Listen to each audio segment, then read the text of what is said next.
में एक range bound trade और फर्स्ट हाफ तक एटलीस्ट उस रेंज बाउंड ट्रेड के अंदर निफ्टी ट्रेड करता हुआ दिखाई पड़ा। सेकेंड हाफ में उस रिकवरी के बाद एकदम से बिकवाली आई और दिन के निचले स्तरों पर लेके निफ्टी को करीब करीब 200 को ये गिरावट देखने को मिली।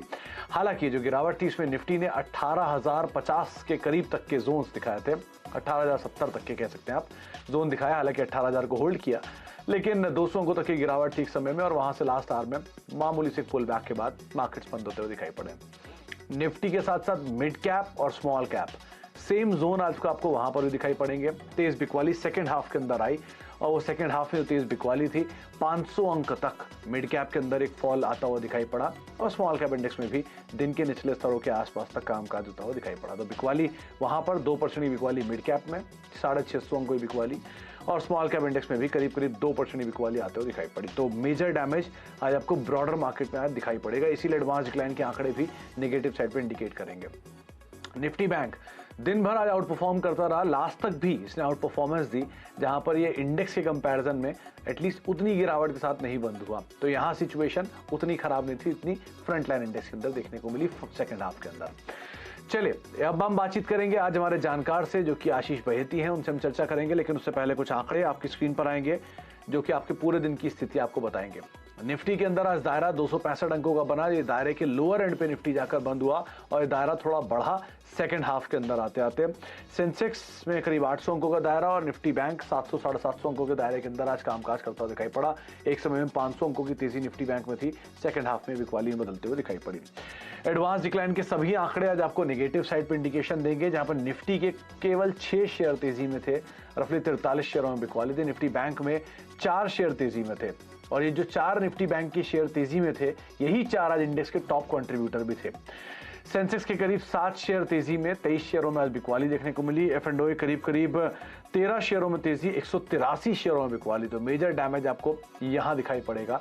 ब्रॉडर मार्केट्स के अंदर 484 शेयर निफ्टी NSE के तेजी में, 1573 शेयरों में बिकवाली और 1100 शेयरों में तेजी, 2285 शेयरों में बिकवाली। यानी कि हर एक शेयर के सामने 2 शेयर ब्रॉडर मार्केट में बिकवाली में, NSE में हर एक शेयर के सामने करीब करीब 4 शेयर बिकवाली में आपको दिखाई पड़ेंगे। 4 निफ्टी बैंक के मेजर कंट्रीब्यूटर चारों ही पॉजिटिव साइड पे कंट्रीब्यूट करते हुए वो यही 4 नाम है। 10 HDFC bank, 8 axis bank, 5 ICICI bank और 2 कोटक महिंद्रा बैंक। यानी कुल मिला के आपको अराउंड 25 अंकों का कंट्रीब्यूशन इन चारों की तरफ से आता हुआ दिखाई पड़ा। नेगेटिव साइड पे अकेला रिलायंस जो कि हैवी वेट और मेजरली नेगेटिवली कंट्रीब्यूट कर रहा 25 अंकों का। HDFC, मारुति, ITC कुछ और ऐसे नाम जो कि नेगेटिवली कंट्रीब्यूट करते हुए दिखाई पड़ रहे थे आज के मार्केट्स के लिए एटलीस्ट। आज वॉल्यूम थिन थे मार्केट में, थिन इसलिए क्योंकि इतनी बड़ी वॉलेटाइल सेशन होने के बावजूद भी सिर्फ 1700 करोड़ का टर्नओवर, वो भी एक्सिस बैंक में जो कि इंडेक्स के टॉप गेनर्स में शुमार हुआ। अपोलो हॉस्पिटल में जो कि 6% नीचे बंद हुआ। टाटा मोटर्स, TCS और HCL टेक जैसे शेयर 1000 करोड़ के नीचे आज टर्नओवर देकर बाहर गए। इन्हीं आंकड़ों के साथ अब आशीष जी से बातचीत करते हैं। आशीष जी, कल जब 18,300 के ऊपर बंद हुआ था तो ऐसा लगा था कि निफ्टी में शॉर्ट कवरिंग कैरी फॉरवर्ड होगी। आज वापस 18,300 के 18,000 के लेवल्स पे दिखा दिए एक बार को। कैसे माने इस तरह के बाजार को? अभी भी लॉन्ग पे रहेंगे हम और निफ्टी बैंक जो कल वीक था वो आज एक शेड मजबूत दिख रहा है, क्या करें इस बाजार में? जी, स्ट्रक्चर काफी चेंज हो गया निफ्टी और बैंक निफ्टी दोनों का ही। जिस हिसाब से आज 4 दिनों की पिछले लोज थे निफ्टी ने उसको तोड़ा है, तो एक थोड़ा सा साइन ऑफ कॉशियस जरूर यहाँ से क्रिएट कर रहा है निफ्टी। हमें लगता है कि निफ्टी में एक बार अगर 18,000 कल सुबह 18,100 के नीचे निफ्टी सस्टेन करता है टिल 9:30, तो एक शॉर्टिंग अपॉर्चुनिटी जरूर बन जाएगी निफ्टी में, क्योंकि जिस हिसाब से आज सीमेंट, मेटल एंड IT में वीकनेस दिखी है, which is not a positive sign.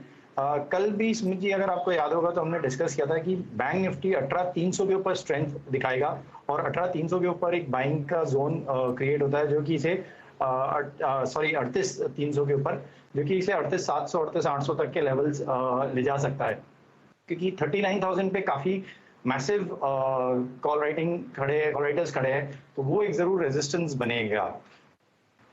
वैसे ही हुआ तो कल के लिए भी वही सलाह है। बैंक 300 के ऊपर अगर निकलता है और एक 5 मिनट भी सस्टेन करता है उसके ऊपर, तो वहां से जरूर एक बाइंग अपॉर्चुनिटी बनती है बैंक निफ्टी में। दोनों के दोनों कॉल्स पोजिशनल है निफ्टी एंड बैंक निफ्टी के।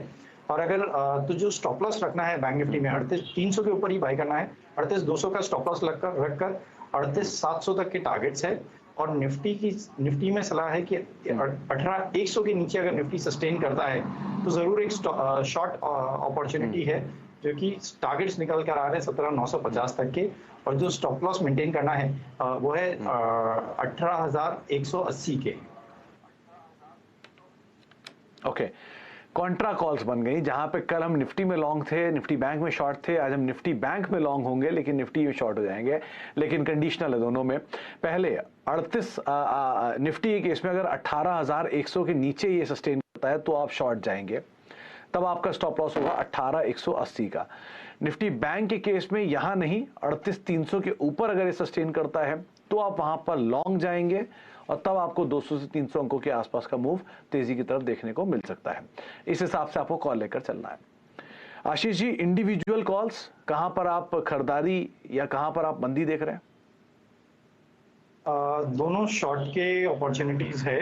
फर्स्ट है आइशर मोटर्स में, जिस हिसाब से इसमें 8 दिन के लोज को आज तोड़कर एक मैसिव वीकनेस दिखी है, और जिस हिसाब से ओआई बिल्टअप हुआ है, हमें लगता है कि यहाँ से एक फर्दर सेल ऑफ देखने मिल सकता है, कि जो कि इसे 2660 तक के टारगेट्स आ सकते हैं, और जो स्टॉप लॉस मेंटेन करना है वो है 2790 का। आइशर मोटर्स में सेल की सलाह है। जो लेवल्स दिए हैं मैंने वो कैश के दिए हैं। सेकेंड जो कॉल है वो है लॉरस लैब में। ये स्ट्रक्चर भी काफी वीक है, अपने 200 डेमा और 20 डेमा दोनों के नीचे बार बार स्लिप कर जा रहा है, और 20 डेमा के नीचे कल भी स्लिप करके आज उसमें एक मैसिव सेलिंग कंटिन्यूसली देखने मिल रही है। तो इसमें भी एक सेलिंग की सलाह है। 508 का स्टॉप लॉस मेंटेन करना है, एंड 487 तक के टारगेट्स लॉरस लैब में दिख रहे हैं। अच्छा, लॉरस लैब बिकवाली के लिए लेकर आप चल सकते हैं। करीब करीब 499 500 के स्तरों पर शेयर अभी क्लोज हुआ, लेकिन ये बिकवाली के लिए चुन सकते हैं। दूसरा आइशर मोटर, दो नाम है जहां पर आप बिकवाली एटलीस्ट आप देख सकते हैं। आशीष जी, क्योंकि कल हमने बैंक्स की बात नहीं की थी, लेकिन आज बैंक्स का ही दिन था। एटलीस्ट वो 4 बैंक जो कि तेजी में थे, HDFC, एक्सिस, कोटक, ICICI, क्या करें इन चारों में? कोई नाम जो लग रहा है आपको तेज होगा?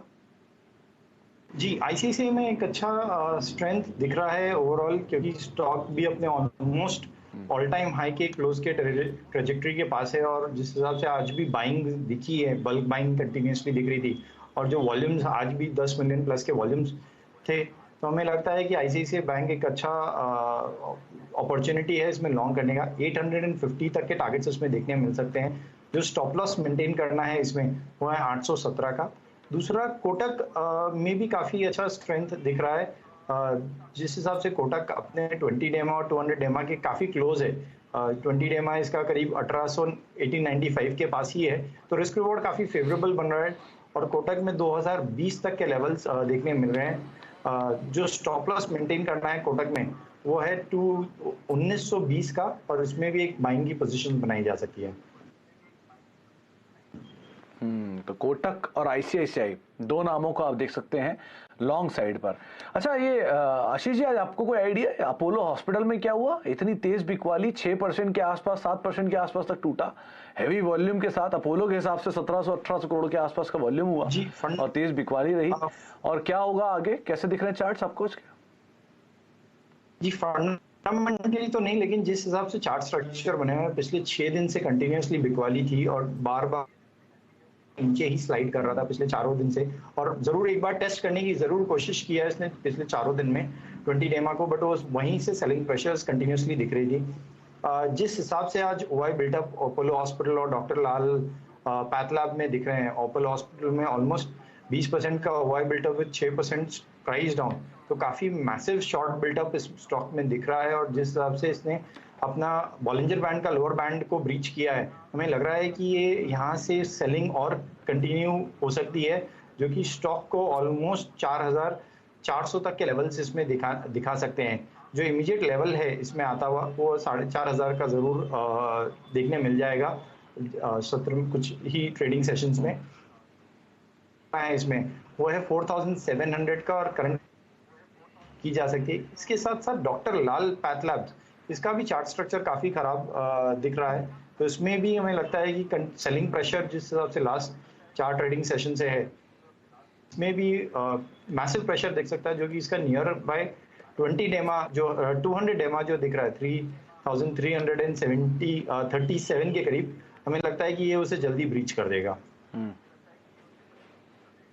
अच्छा, ये डॉक्टर रेड्डीज को लेकर क्या कहेंगे, क्योंकि आज यहाँ पर भी एटलीस्ट हरा निशान मेंटेन रखा हुआ है, एडिशन में ठीक ठाक था, एक समय में ठीक ठाक चाल भी थी, सेकंड हाफ में थोड़ा ईज आउट जरूर हुआ, लेकिन फिर भी मोलस फ्लैट टू पॉजिटिव टोन में बंद हुआ। यहाँ क्या करें? जी, अगर डॉक्टर रेड्डीज की बात करूं तो आज जरूर स्टॉक में स्ट्रेंथ दिखी है, लेकिन ओवरऑल स्टॉक अपने 20 डेमा और 200 डेमा के भी नीचे है। वीकनेस जरूर है स्टॉक में, तो थोड़ा सा अगर 20 डेमा के ऊपर ब्रेकआउट करके सस्टेन करता है, जो कि 4710 के करीब है, तो उसके ऊपर जरूर एक बाइंग पोजीशन बनाई जा सकती है, क्योंकि ये 200 डेमा के भी नीचे है, तो एक रिस्क रिवॉर्ड फेवरेबल है। 710 के ऊपर एक पोजीशन बनाइए लॉन्ग की, जो 4800 तक के टारगेट्स देखने मिल रहे हैं। जो स्टॉप लॉस मेंटेन करना है, अगर 690 का स्टॉप लॉस मेंटेन करना, मतलब जो पोजीशन साइज है वहां से 20-25 रुपए नीचे अब स्टॉप लॉस मेंटेन कीजिए, और ऊपर के 4800-820 तक के टारगेट्स के लिए 4800 4820 तक के टारगेट्स के लिए आप लॉन्ग साइड पर रखेंगे, लेकिन हाँ, आप सिचुएशंस को देख कर ही आप यहाँ पर कॉल लीजिएगा। अच्छा, कल अंबुजा और एसीसी पूरा ये सीमेंट स्पेस बड़ा तेजी में था। आज अंबुजा को देखिए 8% के आसपास का ओआई एडिशन है, 6% की बिकवाली रही। हाँ, नए जो शॉर्ट बिल्डअप है वो यहाँ पे काफी हो रहे हैं। डे लो के आसपास बंद हुआ, क्या करें इसमें? ये पूरा का पूरा सीमेंट सेक्टर में ही आज एक मैसिव सेलिंग देखने मिली है, जिस हिसाब से ग्रासिम और जो कि काफी स्ट्रॉन्ग चार्ट स्ट्रक्चर्स थे, उनमें भी हमने देखा सेलिंग काफी अच्छी थी। और जिस हिसाब से आपने बताया अंबुजा और एसीसी, इनमें तो ऑलमोस्ट 5% का कट मिला है। तो एक बार कोई लॉन्ग पोजीशन तो जरूर इसमें बन रही है। जिनके पास अगर एसीसी का स्टॉक है तो एक कीजिए यहाँ से 2220 का, और पोजीशन में बने रहिए। अगर लॉन्ग है तो शॉर्टिंग की अपॉर्चुनिटी, अगर कल ये वीक यहाँ से और होता है तो जरूर एक शॉर्टिंग अपॉर्चुनिटी पूरे सीमेंट सेक्टर में देखने मिल सकती है। एंड जैसे आपने बताया कि एसीसी, रैमको और अंबुजा एंड इंडियन सीमेंट, ये थोड़े ज्यादा वीक काउंटर्स लग रहे हैं कंपैरेटिवली ग्रासिम और जेके सीमेंट्स के। तो एसीसी अंबुजा थोड़ा सा वीक साइड पर, लेकिन अच्छा, ये बात सही है कि आज पूरे सीमेंट पैक में बिकवाली थी। एसीसी, अंबुजा, रैमको, अल्ट्राटेक, जेके सीमेंट, जेके लक्ष्मी, जहां जहां पर कल तेजी थी वहीं पे आज प्रॉफिट टेकिंग आते हुए दिखाई पड़ी है। अच्छा, एक ब्रेक का वक्त हो गया, ब्रेक के बाद लौटेंगे। यतिन हमारे साथ मौजूद होंगे, उनसे हम चर्चा करेंगे डीलिंग रूम को लेकर, और कुछ खबरें भी उनके पास, उस पर भी हम बातचीत करेंगे। और साथ ही साथ आशीष भी हमारे साथ मौजूद है, उनसे भी हम बातचीत करते रहेंगे छोटे से ब्रेक के उस पर।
आप देख रहे हैं मार्केट टुडे। आशीष बहेती हमारे साथ मौजूद हैं और आशीष जी की जो दोनों कॉल्स हैं वो बिकवाली के लिए हैं। आइशर मोटर और लोरा स्लैब को उन्होंने चुना है, जहां पर वो मान रहे हैं कि शायद यहां पर डाउन साइड खुलता हुआ दिखाई पड़े। हालांकि निफ्टी, बैंक निफ्टी को लेकर एक कंडीशनल ट्रेड उन्होंने जरूर रखा है। आशीष जी से हम आगे बातचीत करेंगे, लेकिन उससे पहले अब यतन से चर्चा कर लेते हैं। आइशर मोटर में माफ कीजिएगा, यहाँ पर खरीदारी की राय है और लोरा स्लैब के अंदर जहां पर बिकवाली करके चलने की राय है और ट्रेड जो है वो उल्टे पड़े हुए हैं। एनीवेज, तो हम आगे बातचीत करेंगे आशीष जी से, लेकिन उससे पहले यतिन चर्चा कर लेते हैं और बातचीत कर लेते हैं डीलिंग रूम को लेकर। उससे पहले यतिन के पास एक खबर भी है वेदांता को लेकर। यतिन, क्या ब्लॉक आपने आइडेंटिफाई किया वेदांत में? देखिए, सूत्रों के हवाले से खबर ये आ रही है कि वेदांता में कल लगभग 3.8 करोड़ शेयर की ब्लॉक डील होगी। ये वैल्यूएशन वाइज अगर आप देखें तो 1200 करोड़ रुपए का सौदा होगा कल एक्सचेंजेस पे। सिटी ग्रुप ने ये ब्लॉक लॉन्च किया है। अगर आपको याद है, कुछ ही महीनों पहले वेदांता ने अपने एडीएस यानी कि जो एडीआर होते हैं अमेरिकी बाजारों में, उसको डीलिस्टिंग करने का फैसला किया था। तो निवेशकों के पास दो ऑप्शन थे, या तो वो शेयर कन्वर्ट कर लें या तो वो शेयर कस्टोडियन के हवाले करके बाजार में बेच दें। तो ये जो कस्टोडियन के पास जो शेयर जमा हुए हैं डीलिस्टिंग प्रोसेस में, उसकी ये बिकवाली होगी। बाजार भाव से लगभग 4% डिस्काउंट पे ये सौदा होने की उम्मीद है और कहीं ना कहीं ये सिटी के लिए बहुत बड़ा ट्रांजैक्शन माना जा रहा है, क्योंकि वो कस्टोडियन भी है और ब्रोकर है इस पूरे ट्रांजैक्शन को लेके। तो कल वेदांता में लगभग 1200 करोड़ रुपए का आप ट्रांजैक्शन होता हुआ देखेंगे। अच्छा, तो कल वेदांता में 4% डिस्काउंट पे 1200 करोड़ रुपए के आसपास का एक सौदा होता हुआ दिखाई पड़ सकता है। ये एक्सक्लूसिव अपडेट जो है वो आपको यतिन बता रहे हैं। यतिन, इसके अलावा डीलिंग रूम में और किन स्टॉक्स पे नजर रखें? देखिए, दो स्टॉक्स जो डीलिंग रूम्स के रेडार पे हैं उनमें सबसे पहले डॉक्टर रेड्डी पे बात करेंगे। यहाँ नतीजों के पहले काफ़ी अच्छी लॉन्ग पोजीशन बिल्डअप होती हुई दिखाई दे रही है। इनफैक्ट पोजिशनली डीलिंग रूम्स को लगता है कि स्टॉक में 80 से लेकर 100 रुपए का अपसाइड आपको देखने को मिल सकता है। आज काफ़ी अच्छी खरीदारी एफआईएस डेस्क से आपको डॉक्टर रेड्डीज में देखने को मिल रही थी और ओपन इंटरेस्ट में भी लगभग 3-4% का इजाफा हुआ है। डॉक्टर रेड्डीज के अलावा अगर आप देखें दूसरा काउंटर वो है कोलगेट। शॉर्ट टर्म के लिहाज से 30 से 40 रुपए की अपसाइड डीलिंग रूम्स को कोलगेट में भी लगती है, जो कि एफएमसीजी काउंटर है, जहां आपको डोमेस्टिक फंड बाइंग भी देखने को मिल रही है। अच्छा, तो दो कॉल जिनके ऊपर आप नजर रखेंगे, उसमें एक कोलगेट है जहां पर कुछ शेयर खरीद रहे हैं घरेलू फंड्स, इसके ऊपर आप लॉन्ग साइड नजर रखेंगे। और दूसरा जो नाम है वो है डॉक्टर रेड्डीज। कुछ देर पहले हम बातचीत भी कर रहे थे आशीष से, उन्होंने भी इसके बारे में पॉजिटिव ही राय दी थी, लेकिन यहाँ पर भी डीलिंग रूम की तरफ से कुछ लॉन्ग साइड में जो पोजीशन है वो बनते हुए दिखाई पड़ रही हैं। बहुत बहुत शुक्रिया यतिन हमारे साथ मौजूद रहने के लिए, बातचीत करने के लिए तमाम स्टॉक्स पर भी, और बहुत बहुत शुक्रिया आशीष आपका भी हमारे साथ मौजूद रहने के लिए। आशीष की दोनों कॉल्स जो थी वो सेल साइड पर है। आइशर मोटर भी बिकवाली के लिए है और लोरा स्लैब भी बिकवाली के है, जिनको आप बिकवाली के लिए देख सकते हैं। हालांकि उनकी जो इंडिविजुअल बाजार पर राय है वो यही है कि निफ्टी में आप 18,100 के नीचे अगर रहता है तो शॉर्ट करेंगे और निफ्टी बैंक में 38,300 के ऊपर रहता है तो आप लॉन्ग करेंगे। इस हिसाब से अपनी रणनीति आप बनाइएगा। चले, एशियन नोट के साथ हम मार्केट टुडे को ही समेटेंगे, लेकिन हाँ, अर्निंग सीजन धीरे धीरे बढ़ रहा है, तूल पकड़ रहा है और बजट के हम करीब जा रहे हैं, तो जरा ध्यान संभल कर अपनी रणनीति को आप बनाइएगा।